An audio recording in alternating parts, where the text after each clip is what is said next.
out of curiosity, I need to ask you guys a very serious question. So, when you don't have a lot of money, how does it feel when somebody rubs their money in your face? And not in, like, a weird fetish way, because I know that there are some of you that just actually are into Findom, and that's not what I'm trying to...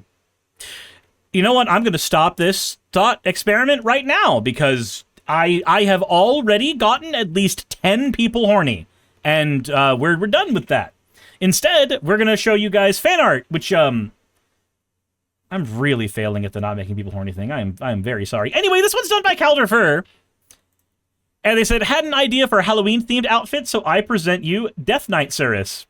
So you're saying that I get a... Okay, like, just put a six-pack on her?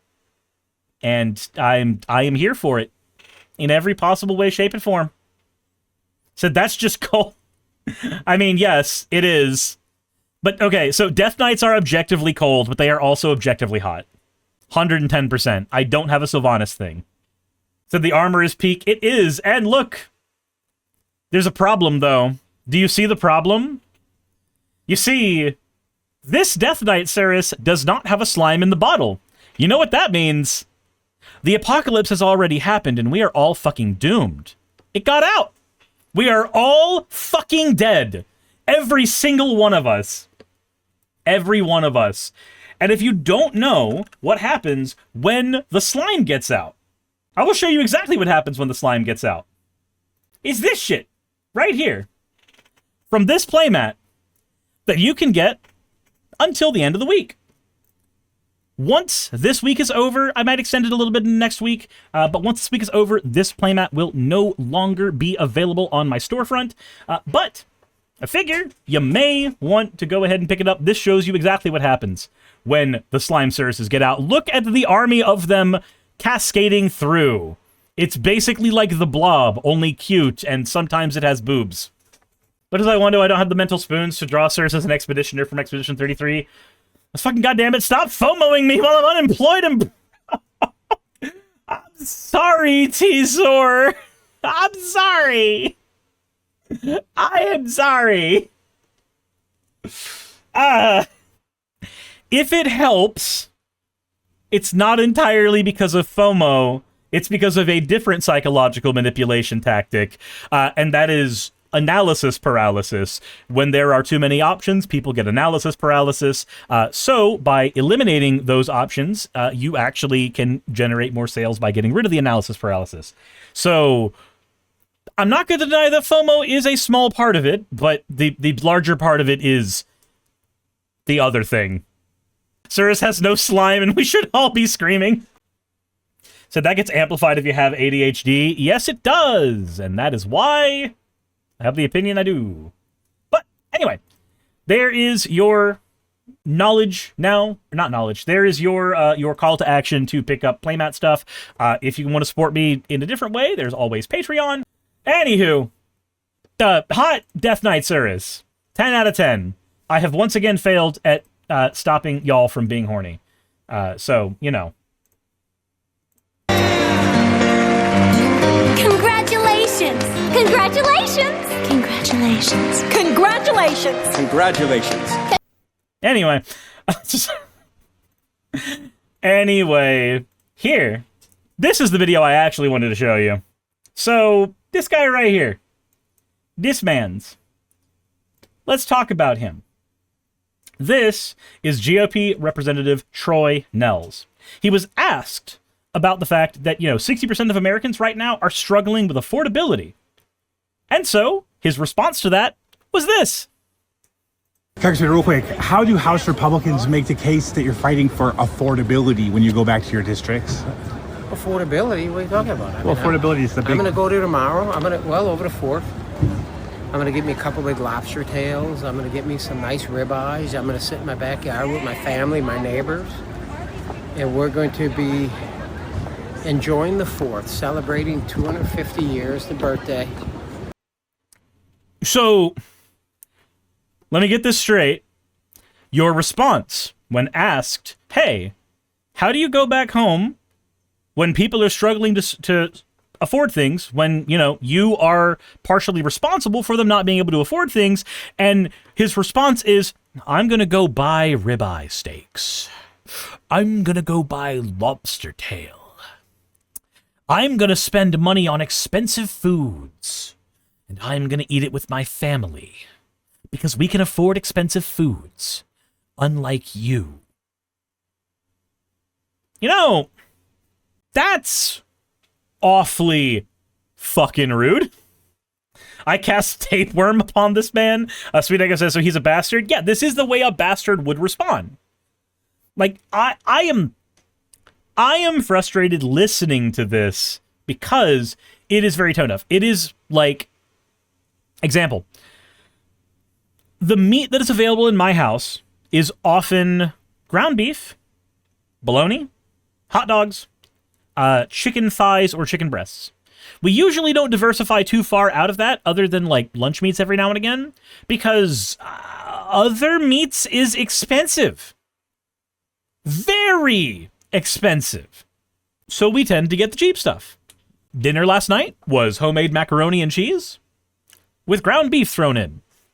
Now, I did cook it with gochujang and cut up onions, but onions are also inexpensive. Groceries fucking suck to buy right now. I cannot fathom being able to afford getting steaks and lobster without having to, like, worry if I was not cutting into some other area of my life.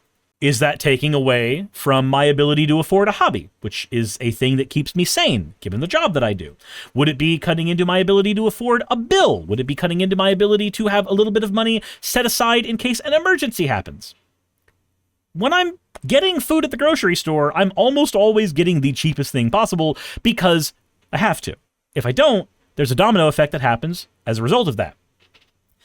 If somebody with that same situation, and granted, my situation's a lot more privileged than most, just gonna go ahead and let you know right now, I am very privileged as a content creator to have a group of people in my audience that are willing to help support me operate as a person. And that is not something that most people have.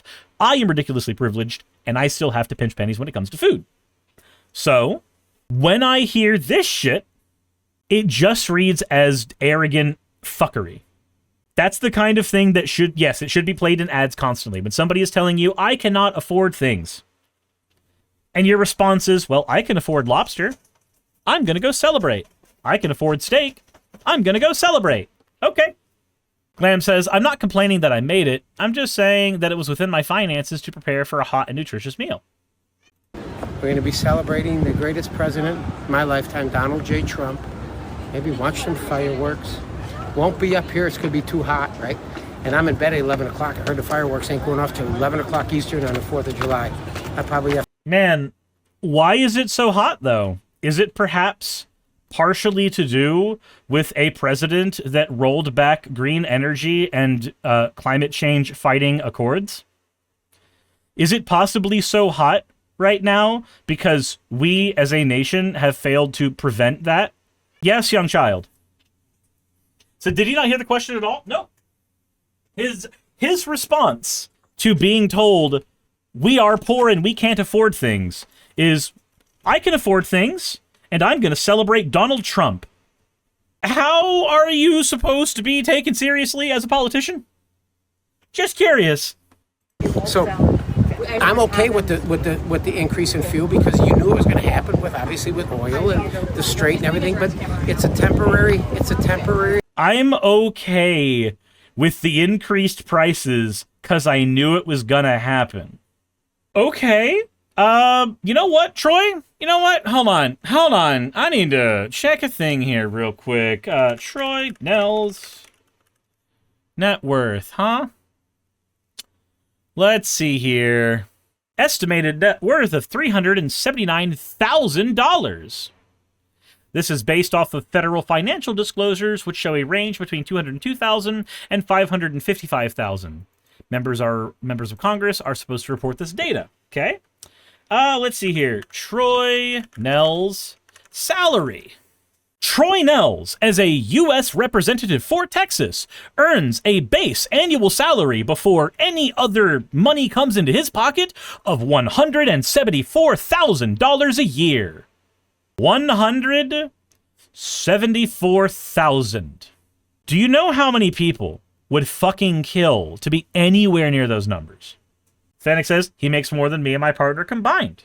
Yes, he does. And you know what makes it even better? He makes more than you and your partner combined, and he makes it because of money that came out of the pockets of you and your partner. Now, I know that that's a bit of a stretch because he's in Texas, and not all of you are living in Texas, but taxes do be taxes. So, Old Gus says he knew it was going to happen. Did he happen to make some trades? You know, I didn't even think about that angle. By the way, Republican Representative Troy Nehls, built a political persona on his tenure as sheriff for Fort Bend County and his commitment to law and order. But he is now violating federal transparency law by failing to publicly disclose his personal finances, which was a requirement of every member of Congress.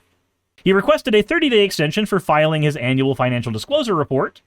A House Ethics Committee granted this request, noting that his disclosure must be filed on or before August 13th. But as of today, September 8th, Nehls' report does not appear in the House of Representatives.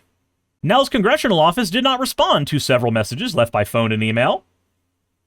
Maggie Westerman of the Office of the Clerk of the House, which processes federal lawmakers' financial disclosure reports, said in an email to Open Secrets that all successfully filed electronic reports are posted to the clerk's website in the next day. Asked about Nehls' report specifically, she referred questions back to the congressman's office and the Ethics Committee. Dezora says literally 2 years of that would leave me set for life, and I'm not even exaggerating. Yeah, so here's the thing. Not only does he get a pension at the end of this, Sean says, how much you want to bet he's buying beef ribs instead of pork ribs, which, by the way, pork ribs are better, cheaper, and taste much better. Sean, I don't even know where in my area outside of a butcher I could buy beef ribs. My Costco does not have beef ribs. My Walmart does not have it. My Kroger, as far as I remember, doesn't have it. In fact, I'm fairly certain I haven't had beef ribs. I'm like 99% certain I have only ever had pork ribs. And that didn't even fucking occur to me until right now, because my brain has always just gone ribs is ribs. So, that did not even cross my mind. And I had ribs a few days ago. Saki requested me to cook ribs for her birthday. So maybe I need to save up and actually try beef ribs so I know what they taste like, because I have never had them. Cal says, I just learned beef ribs exist. Yeah, I've only ever seen pork ribs everywhere. Like that is the only ribs I know of outside of like maybe getting something with lamb. Axel says long pork ribs. Okay, look, that's a bit different. You got to go to a halal store. There are chicken shacks everywhere in Brooklyn. They're overrated. Oh, okay. So they exist because there's a specialty store that exists because of specialty rules of a religion.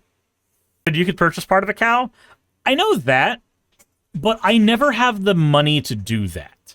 Like, so buying, say, a quarter of a cow and having it all processed, I don't think I generally have that much money in my pocket. I'm actually curious here. How much is a quarter cow?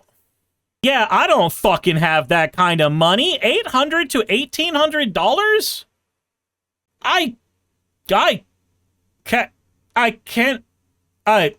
No, how? What? I understand Boots' theory of economics is currently kicking me in the goddamn groin for that one, but no, I can't do that. I didn't say, but you said that I could go do it, but I can't. That's like the majority of my bills. No. Suris, they also exist because of Texas. If it's anything cow-related outside of the head, they have it. Calf brain sandwiches were a thing traditionally. Calf brain sandwiches? I would rather not. No. You could get so many cows worth of chicken for that. Yeah, chicken's a chicken's cheap meat, man. It is. Just going to Costco and getting bulk chicken breasts is as far as I am able to go before Boots Theory kicks me in the groin. Dem says, do you have someone you could go in with to get a quarter cow with? That's what me and a bunch of my friends did last year on a quarter cow. I have exactly one friend who would have the income or space to make a decision like that. And I don't think that's going to happen. Then there's the issue with cattle screwworm. I don't think that there's an issue with that. So, I know that there's an issue with that in the sense that cows can get it, therefore, but I don't think that's generally a consideration most people have when they go to the grocery store. It said Ocean Dorito. No. As long as it's not white people chicken. You mean boiled chicken? That's what white people chicken is. It's fucking boiled. It's gross. It's genuinely awful. Glam says, when I worked for the SNAP office, I had an applicant say her church sent her half a deer. Half a deer makes sense, though, because if a buck shows up in my yard and tries to charge a dog, that buck became dinner. So, that's an option. Like, that one makes sense to me, because a buck costs the price of a bullet, its bad decision to attack an animal in my yard, and whatever it costs to get it processed. Or, you know, I hand it to one of my friends who knows how to process, and we split the deer as payment for them processing it. So, a buck costs $1.50. I mean, a 9mm round is like 10 cents? 20 cents right now? Somewhere around there? Winner, Bambi dinner? Oy, oy, oy. I need to actually check with a few friends to see if they have venison that we can do splitting with, because meat's getting expensive. Anyway, this guy's an asshole. Sid Kimna says, okay, that would convince me to get a gun. Dude, so Chip is deathly afraid of deer because a deer, a female one, came into the yard once, and Chip tried to run at it, and that deer got up on its hind legs and did the horse neighing thing, because their fucking feet are razor blades, and Chip went from charging the deer to running under the house. And he stayed there until I dragged him out to get him back into the fenced part of the yard. He was just like, nope, I can't. Like, he's now deathly afraid of deer. And honestly, it's safer that he's deathly afraid of deer, because he does not have the size to take a deer down. It is better for him to be afraid of that deer than it is for him to be confident in his ability to take one down, because bucks gore you, and that, no. Canine PTSD, functionally. But I would rather have an alive and safe dog than a dog that is brave and very stupid. Kinma says, did he get hit, or did he realize the matchup was not in his favor? He didn't get hit. He just straight up realized the match was not in his favor and ran under the house. Will says, I cast severe food poisoning and financial hardship on him, his friends and his family, and all of his financial sponsors. Good. You think the 60% of Americans who are living paycheck to paycheck can afford lobster tails and ribeyes and all of that? Maybe not. Maybe the 60% of America don't work as hard as I do either. I hope he trips on those stairs. No. You're a politician. No, you don't get to pull the whole, maybe those 60% of Americans don't work as hard as I do. My guy, under current minimum wage laws, if I were working 2 minimum wage jobs full-time, I would be working more than you, because the average politician works between 60 and 70 hours a week. And I can tell you what those numbers look like. Here, let's do some math. Let's see if you're working 60% minimum as hard as him. So at $7.25 an hour, which is still fucking minimum wage here, let's multiply that by 40. Now let's multiply that by 2 for the week. Now let's multiply that by 4 for multiple weeks. So 2 minimum wage jobs at full-time hours for both, having no time for yourself, no time for your kids, no time for your family, you're making $27,000 a year. In order for you to make as much as he is making, minimum, by the way, you would need to work 7.25 more jobs, which means you would need to be working 14 jobs. Sir, I do not think you are working 14 jobs of work. In fact, let's take the 2 jobs that I'm working in this scenario off the table. I do not believe, sir, that you are working 12 and a half jobs more than anyone's. Latin feels, and they say leftists aren't the violent ones. Oh yeah, we do get violent. The further left you go, the more guns you get back. By the way, the violent thing that I requested was for him to trip on stairs. So, like, neat. But I have never claimed to not be violent. In fact, actually, let me go ahead and give you my fucking stance on violence real quick, just so that we're abundantly clear. I believe that everybody that says that political violence is bad is a liar. Every fucking one of them is a liar. And my reasoning is thus. If you are on the side of, quote, law and order, and you believe political violence is bad, but you accept that politics is what gets police officers their power and their station, and you accept that the long arm of the law 100% can be used and does get used for political reasons, and the long arm of the law works because it has the ability to shoot a gun at you, then you agree with political violence. If you are pro-military, that is definitionally violence that is controlled by a series of politicians, if not a singular one. And if you believe that bad things should happen to senators and to Republicans and shit because of the shit that they do, there is a version of violence that you also believe in, and that may be more applicable to people on the left. If we are to just use the term, violence is, I am doing a bad thing that is harmful to person, then the cops fall under that, the military falls under that, the government specifically not trying to feed its people actually falls under that. The government not providing healthcare falls under that. And wanting bad things to happen to politicians also falls under that. All of us have a line in the sand where we are willing to accept political violence. But, like with people who say that they are apolitical, they are not apolitical, by the way. People who are apolitical simply draw the line in the sand somewhere and then say everything is political outside of that line in the sand. People who say they don't believe in political violence simply have a line in the sand they draw somewhere and say that everything beyond that line in the sand is violence, and everything before the line in the sand is not. I believe that everybody, on some level, has a version of political violence that they espouse. And when they say they don't, they are lying like apolitical people are lying. Period. So, if you want to do the fun thing where you come into the stream and go, aren't the left supposed to be the non-violent ones? No, fuck off. I will tell you 100%. That is my stance. Because he says, at this point, we have political violence committed to us every day. At this point, it is political self-defense. And self-defense is also a form of violence. And I will always be an advocate for self-defense. Which means, guess where my line in the sand happens to be? Wild. I just refuse to lie about it.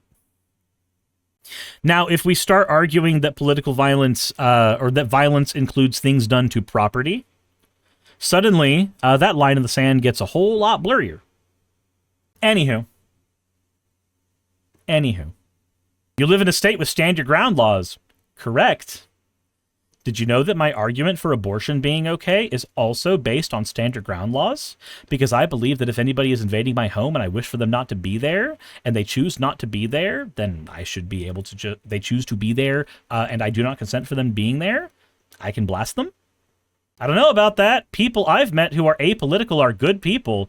We're as chronically online, Ladine, there are no apolitical people.